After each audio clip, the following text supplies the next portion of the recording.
Welcome to Think Tank. It's the podcast. I'm Steve Adubato. Joining me here at East Main Media Studio is Nicole Swennerton, who is a senior producer at the Caucus Educational Corporation. That is, in fact, our production company. Before you listen to this edition of Think Tank, the podcast, Nicole's going to tell you exactly how to check out not just this one, but past and future podcasts. Go ahead. So to hear more Think Tank podcasts, you can subscribe, rate, and review us on Apple iTunes or Google Play. You can also visit our website at steveadubato.org. That's ADUBATO. And you can follow us on Twitter at Steve Adubato and on Facebook at Steve Adubato PhD to keep up with all of the great things that we've been up to. Thank you very much, Nicole. So on this edition of Think Tank, the podcast, check out a very interesting member of the New Jersey State Legislature. I'll get that out. She is a State Assemblywoman Holly Schepisi. Now, she is a Republican. She represents the 39th Legislative District. That's in Bergen County and up there. But this is what's interesting to me about Holly Schepisi as you listen to Think Tank, the podcast. Yes, she's a Republican. But the question is, what kind of Republican is she? And does Holly Schepisi fit into the Republican Party, let's face it, of Donald Trump?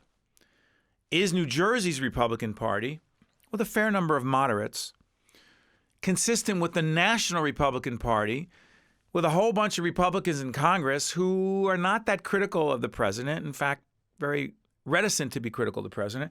We asked Holly Schepisi in this Think Tank, the podcast, about President Trump, about his tax policies, which she said were terrible, right? In terms of the state and local deductions, I want to be clear. Yes, right. So she likes the tax cuts.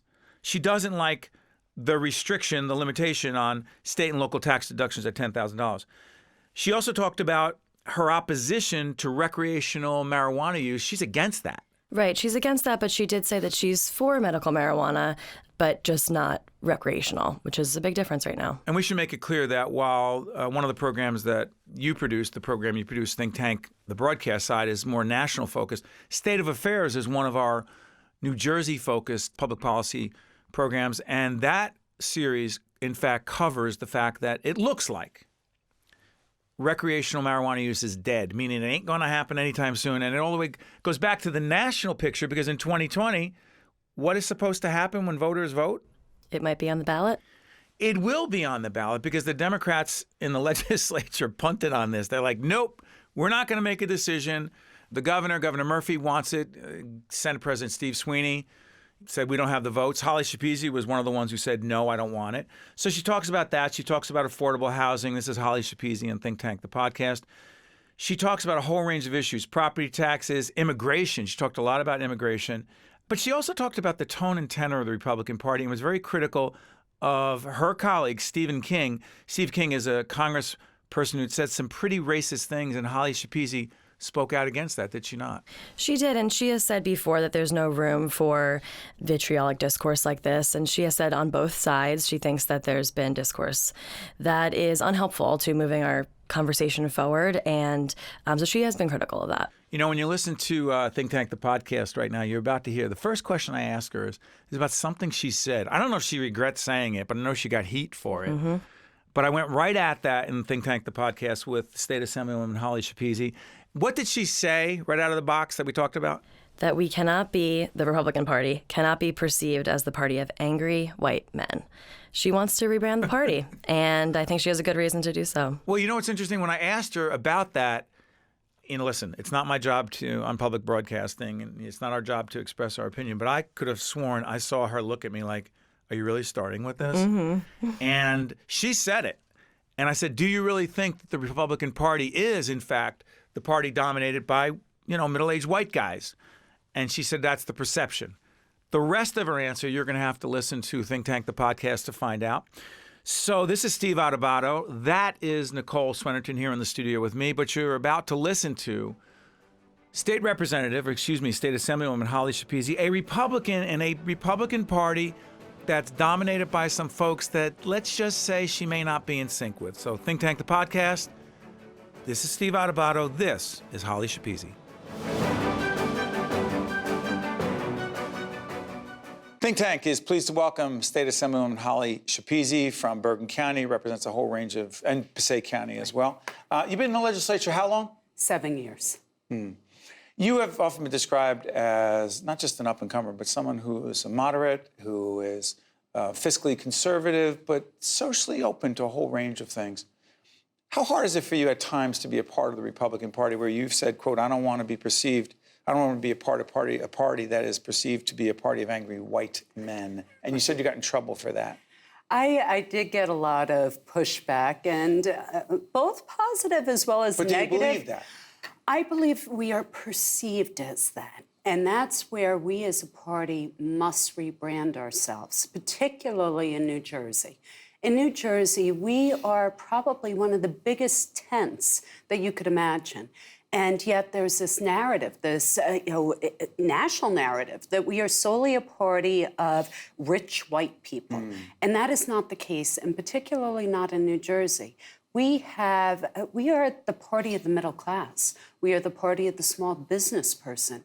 We are the party of LGBTQ, minority, female. In New Jersey? In New Jersey. Is New Jersey, is New Jersey out of sync with the National Republican Party, 90% plus of whom the Republicans support President Trump's policies? And let's just say the things he has said about women, right, the things he has done and said about immigrants, right, and the overall tone that he has, some would argue is not particularly inclusive. Right, and it's a fair argument to make. However, if you actually look at the number of women within his administration, when you actually sit down and talk about, we've lost the ability to discuss policy. What do you mean by that? Everything is soundbite. Everything is, let's go to the furthest extreme on both sides, whether or not it be Republican or Democrat. And almost everybody I know falls onto a bell curve, kind of in the middle. Well, then how do we get so, sorry for interrupting, how did we get so polarized? Like, if I'm right, you have to be wrong, right, and you're a bad person. Right. That's not you. It's not, and it's not the people I know in my party. And in fact, it's so frustrating because the people who I know within the Republican Party in New Jersey in particular are much more open-minded than a lot of people who label themselves as progressives. Progressives are out there shouting from the sky about love and inclusivity and hate has no home here, and then they'll be the first people to tell you how much they hate you because you don't believe 100% of what they believe. People are really clamoring to be able to have honest intellectual discussion and debate and discourse without being labeled as some ridiculous thing just because you and I may not agree on an issue. Name calling is not public policy making. By the way, you're listening to State Assemblywoman Holly Schepisi. This is Think Tank. I'm Steve Adubato. By the way, the thing you just said about having meaningful discussion, that was the whole point of creating Think Tank. Right. That being said, bring it closer to home. Yes. New Jersey, you don't like the idea, and again, as we speak in the spring, on April 17th, as we tape 2019, marijuana is not legal in the state. You don't want it to be. Right. Because? I am firmly for medicinal use. I am firmly for decriminalization. We want to talk about social justice. Let's decriminalize. Let's expunge. Let's work. Expunge records. Expunge records. Up to a certain degree. Up to a certain degree. Right. I mean, if you're out there selling hundreds of pounds of something, you've done a bad thing and you need to do your time.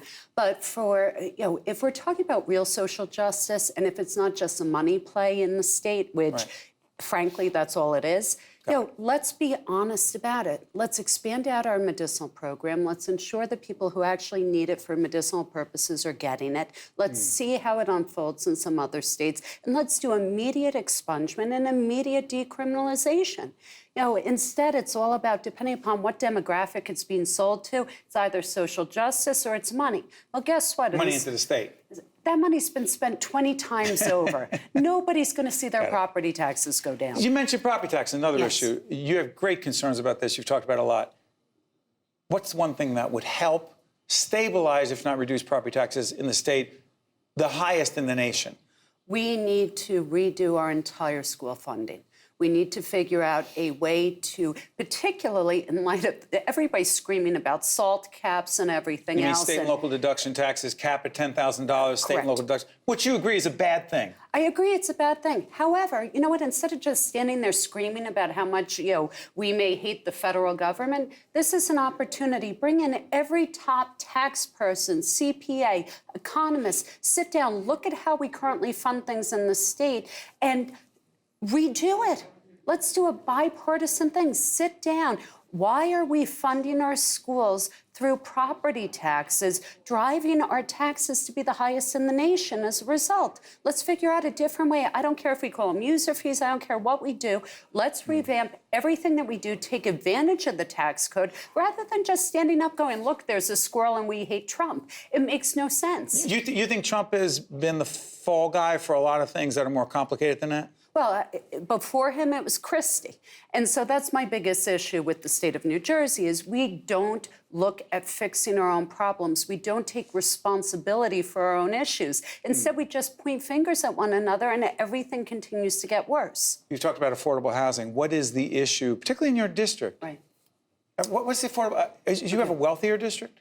I represent a district that's a blend. I have some incredibly wealthy towns, and I have some towns with people who are making six figures and barely getting by because they're teachers, they're police officers, they're DPW workers, they're small business owners who moved into a house that's a 50 by 75-foot lot, 1,100 square foot home, and through no fault of their own, as they're doing everything they're supposed to do, are getting hit with $13,000, $14,000 a year in property taxes because all of our money goes elsewhere in the state and we don't get any of it back.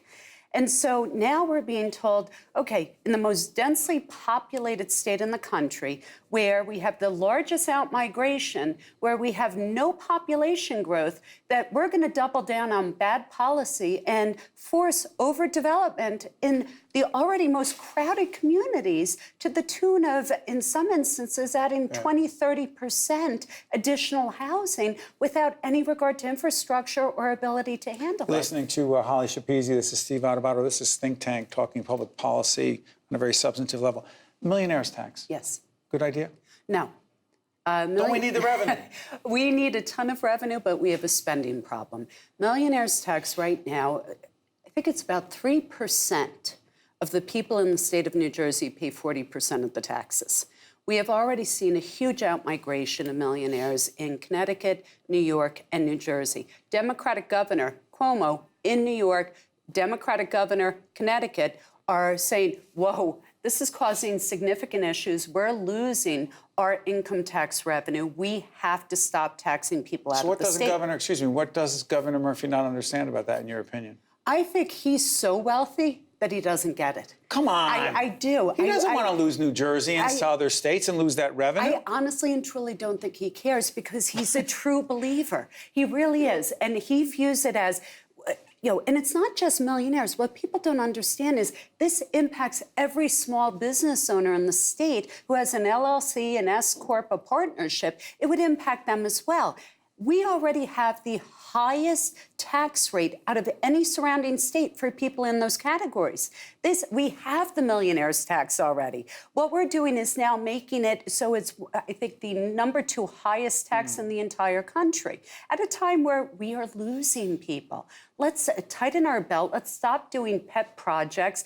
We're doing the equivalent of you can't afford your mortgage. You are going to lose your house, but yet you believe that your neighbors should deserve to watch Hulu, and so you take out an advance on your credit card to pay for their Hulu account. That's what we're doing in New Jersey. We've got a few seconds left with Assemblywoman Schepisi. You're an optimistic person. You've dealt with some really tough issues. You had a brain aneurysm in May of 2015. How did that change your view of public life in a few seconds? It's very freeing. Being in public life right now is really tough. You have to have alligator thick skin. The public is angry. Social media has broken our world. Having almost died, having lived through some of the experiences I've lived through, one, it gives me empathy. Two, it's given me incredibly thick skin. And you no longer care that somebody's being mean to you while sitting in their basement typing up stuff in their undies. Well said. Thank you, Assemblywoman Holly Schepisi, to being with us on Think Tank. That is it for this edition. For everyone at Think Tank, I'm Steve Adubato. Thank you so much for watching, but most importantly, make sure that you think for yourself.